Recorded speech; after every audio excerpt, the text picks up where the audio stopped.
प्रधानमंत्री आवास योजना को नहीं पंचायतराज मंत्री को बड़ बयान। प्रथम किस्ती राज्य को आसब 5 लाख घर। जानतु केमिति हिताधिकारी बाछिबे सरकार। प्रधानमंत्री आवास योजना को नहीं पंचायतराज मंत्री बड़ बयान।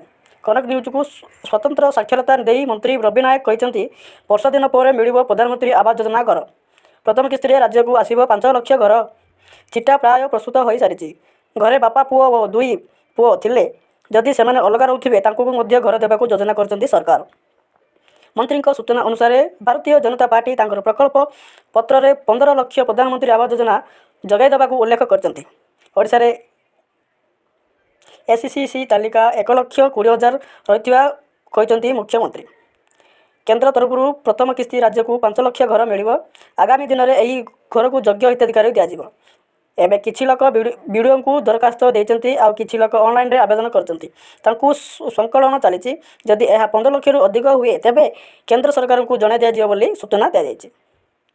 यह मंत्री अभियोग कर प्रधानमंत्री आवास योजना केंद्र योजना हो पूर्व सरकार आंतरिकता नथिला तेणु लोक पाई पारुथिबारु वंचित होते।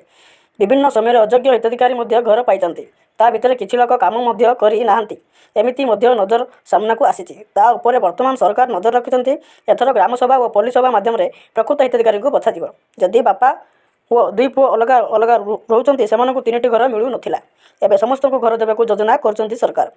जेमिति राज्यर सबु गरीब योग्य हिताधिकारी घर पाई परिबे। एबे योग्य हिताधिकारी को चयन प्रक्रिया आरंभ हेबो। वर्षा दिन सरिया मात्रे योग्य हिताधिकारी को मिलिबो घर।